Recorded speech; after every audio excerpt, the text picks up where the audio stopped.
Sumala sa nasulat ni Propeta Isaya sa iyang basahon, may nagsinggit dito sa kamingawan.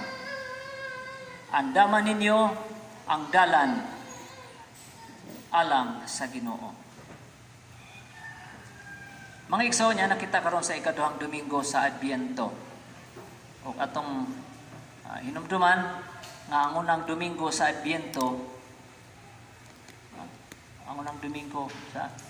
nagtumong kini siya may tungod sa katapusan sa panahon o katapusan sa kasaysayan sa tao, diin mubalik ang Ginoong Hesus nga mahimayaon aron paghukom sa mga buhi o sa mga patay.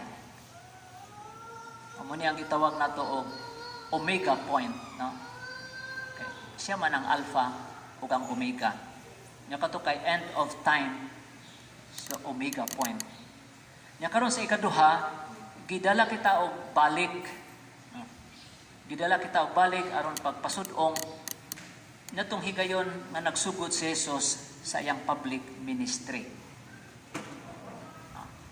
So, pero sa wala pa sa magsugod sa iyang public ministry, dunay tigpasiuna.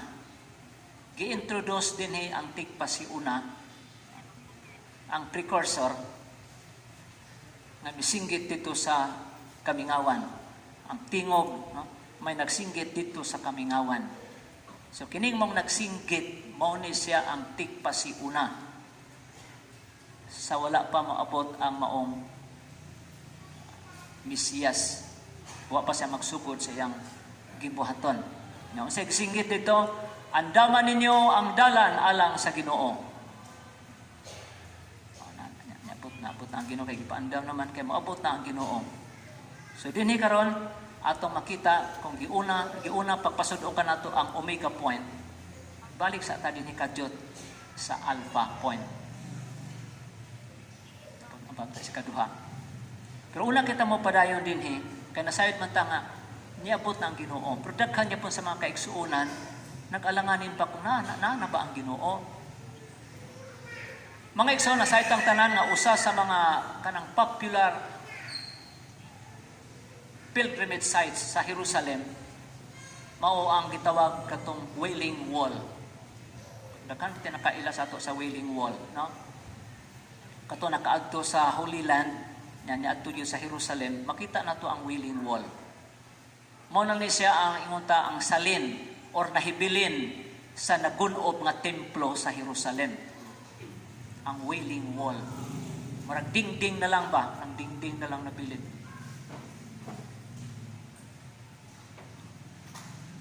Diin ang mga tao, daghan ang mag-adto nining mga nining dapita. Labi na sa mga Hudiyo, kay magminatay gyud sila hilak, magtang ginahanglag Wailing Wall.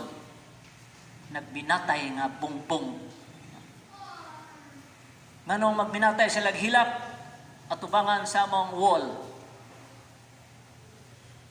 For two reasons. Una, tungod kay dili na nila maipabalik pagtukod ang maong templo. Kay ang dapit nga nahimutangan sa nagun-ob nga templo gitukura na sa maong Golden Dome or mosque sa mga Muslim. Nailog man. No? Kung atong hinumduman, sa wala pa mosulod si Jesus sa Jerusalem, nihilak ba siya? Nahingawa siya tungod ka anugon, wala niyo ilha ang presensya sa Diyos nga nagpakahimong tao. Makaluluoy ang dangatan sa mong syudad, kay walay bato nga mahibilin sa iyang nahamutangan, tungod kay ang tanan kay ugon gayud. So gitugutan, kung doon ay kaaway ang mga nasad, likusan ka mo niya sa iyong kaaway. Tuig 70, nahitabo gyud ang maong pagkagunob sa maong templo. Ug ang salin, ang wall. Manghilak sila, kay dili na nila maipabalik ang kanhin nilang manidot na templo tungod kay gibutangan naman sa mosque sa mga Muslim, Golden Dome. Ikaduha nga rason, anong magminatay sila og hilak yun atubangan sa mong wall? Tungod kay nagpaabot pa sila sa Mesiyas. Daghan mga turista mga dito, suri-suroy, sila picture ang uban ng mga Hudiyo makatubang sa wall, hilap ang uban ipagabangga nila ang agtang diya sa wall. Kaya wala pa maabot ang Mesiyas, balik na Mesiyas, paabot sila sa Mesiyas. Hakbay ra nagsigita si Juan dito, andaman ninyo ang dalan sa Ginoo. Mga igsoon, kita nga mga Kristiyanos, nagtuo kita nga ang Mesiyas niabot na. Wa bata matingala ngano man nagi-appeal man og mention din ni San Lucas kining mga prominent historical figures din nga mga tao. Si Emperador Tiberio o kining mga gobernador, dagkam ni mga gobernador din kay kada ikaupat nga bahin sa probinsya pagkadumalaon sa usa ka gobernador.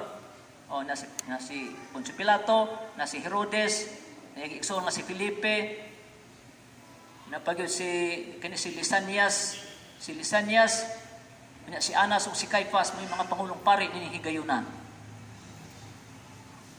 May ngunong i-appeal man sila, ngunong i-mention man sila din atong tanawon nganong na-appeal man sila din Mga igsoon, kini nagpasabot lang. Nagpasabot lang na ang unsay gisinggit ni Juan magbubunyag dito sa Kamingawan. Nahitabo gyud siya, no? Nahitabo gyud siya in a specific time and place. Mabita atong gipangandaman, no? Kay ato nang gihandom na ato ang pagpakatao sa Dios.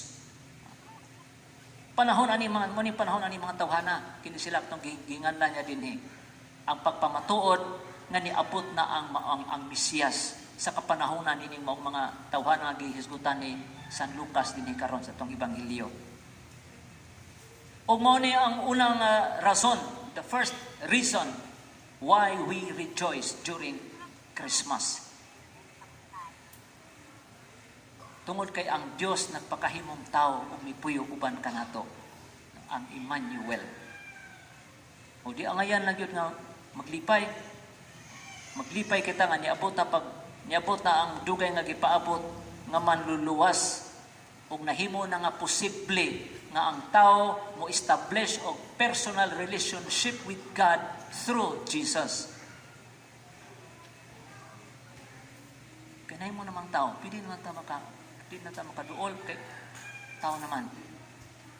Kaysa sa gayon nga magpabilin pa ang Dios ay ang pagka-Dios, nya kita tao, di kita kaabot dito. Ang gintang, mo bitaw ni ang nakapalahi sa tanan nga relihiyon sa atoa. Kaya ang sa uban nga relihiyon, ang ilang Dios, ilang yung gipaningkamutan nga ilang makabot. Di nilang gitanaw ang ilang kaugalingon nga mga lawas nga isip usa ka dautan mo nang uban di na sila mangaon. Kay gusto nila nga mapatay nila ang maong lawas aron makaabuot nila ang maong Dios. Kita. Ang Dios mismo may nagpakahimong tao o may puyo uban nato. Pero unsa atong gibuhat, no? Gipakita man na dinhi sa Jerusalem, ano nagunob ang templo sa Jerusalem tungod kay wala nila ilha ang presensya sa maong Dios diha kang Kristo. Nanira po ang dangatan.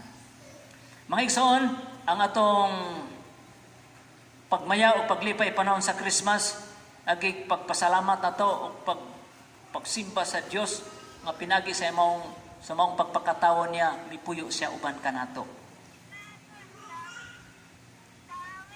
Dinhi samtang ana kita nining mao nga panahon sa Adbyento. Kini mga tawhana nga gisgutan ni San Lucas karon din sa unang nga pahin sa atong ebanghelyo, wa mo gini sila labot dinhi mao nga season karon. Pero ngunong gi-mention sila ni San Lucas atong ebanghelista karon aron lang pagpahinomdom kanato sa very purpose of the birth of Christ. Ang tuyo ug tumong nining maong pagpakatao sa maong Dios diya kang Kristo. Tinuod Ginoo ang say pamalangdong nga nakita din ni Saint Leo the Great. Matod pa ni Saint Leo the Great, Jesus was born to die on the cross. Dini karon makita na to ang tuyo agi pagpamatuod nga ang Dios nga nagpakahimong tao sa kapanahonan nini mga kadakuan nga ginganlan ni San Lucas ni sa tong ebanghelyo. O gisuportahan sa giingon ni Saint Leo the Great nga gihimugso si Jesus to die on the cross. Mga nini atong pagpangandam sa Pasko sa pagkatao sa Ginoo. Atong paningkamutan nga dili ta mawala sa atong focus, no? Diha kang Hesus. Kay basin baya no makamalinga o makapuliki kita sa mga palitunonon panahon ining mga season. Ug malimtan nato ang mga espirituhanon nga bahin sa pagpangandam sa atong kaugalingong kasing-kasing ug panguna-una. Kay tuwa na kita nalinga sa mga butang alang sa mga kasaulugan. Mao nga atong Panginoong grasya nga ang atong focus diya kang Hesus dili ta mawala. Kay ang tuyo ning maong Dios nga nagpakahimong tao aron madala kita paduol ngadto sa Dios. Ug dili pud imo ni ana kadali o kasayon nga aron lang ta madala paduol sa Dios. Kay naglakip kini siya og mga pagsakripisyo, pagpag-o o paghinulsol. Mo biniunod sa gisinggit dito sa Kamingawan, no? Hinulsuli ug biyae ang inyong mga sala ug pasayloon kamo sa Dios. Suman siya aron mapaduol kita sa Dios. So kining mong tuyo ug tumong pagpangandam nato sa Christmas ay naglangkob kini siya, naglakip kini siya sa mga pagsakripisyo, pagpag-o sa kaugalingon o kining paghinulsol. Mga atong tan-aw natong kaugalingon karon nga ang atong gisundan, nagsunod kita nining Kristo nga gilansang. Crucified Christ. Dili nato ma-separate ang Christmas from the Good Friday. Kay ang pasungan sa bilin, padulong gina dito sa cross sa Kalbaryo. Si Mama Mary nasayod ani. So gidala niya ang batang Jesus dito sa templo during the presentation of the Jesus in the temple. Si Propeta Simeon. Kining bataa, mahimong timailhan, no? Sa kalaglagan sa dagang tao din sa Israel. Nagignan na niya si Maria. O ikaw, inahan, nining mong bata, sama o niya sa mahait na espada mudlak pa sa imong kasing-kasing. Nasay na si Maria, gikan sa mga pasungan. Kining maong anak na kung agisap na ikaron, padulong gini dito sa cross sa Kalbaryo. Mga igsoon din si Juan, kining precursor, na si Juan magbubunyag. Naghatag siya daan mga pahinumdum na to, o mga kipangsugyot sa angay na to buhaton, sulod nining mao nga season of Advent. Kining gipanghinganlan din iyang usam na iyang gisinggit din sa Kamingawan, sumala sa gisulat ni Propeta Isaias. Hawanin ninyo ang iyang agian, abunuhi ang tanang libaong, pataga ang tanang bungtod o bukid, tulira ang mga nagliko-liko nga dalan, hapsaya ang mga gansal-gansalong dalan, ug makita sa tanang tao ang kaluwasan sa Dios. Kini puro man mga dalan, mga bukid, malibaong, mga bukid pat. Masabi ko pati pasabot ni Juan ini mao nga gisubyot niya sa ato angin nato nga pangbuhaton. Kay mag-anda man ta, kay naman tayo gipaabot. Nya nga tong pagpaabot, dili siya passive. Nga naglingkura lang ta kay natong gipaabot ang moabot. Padayon diya punta sa tong inadlaw-adlaw nga mga gibuhaton. Nya giunsa na to pag-andam ang kaugalingon alang nining maong paghandom na to sa pagpakahimong tao nining maong Dios. Kinigingan niya din nga ang tanan nato nga mga kakulangan o kakulangon. Ang mga sala nato sa wala pagbuhat sa angay buhaton, kinahanglan nga atong tambakan. Tambakan. Abunuhi. Abunuhi ang mga libaong. So ang atong mga shortcomings, ang atong mga wala pagbuhat sa angay buhaton o atong abunuhan kay kulang man di abunuhan. Ang atong nang hinubra baka nga garbo, ang atong pagka-arugante. Kini pataga ang tanang bungtod o bukid.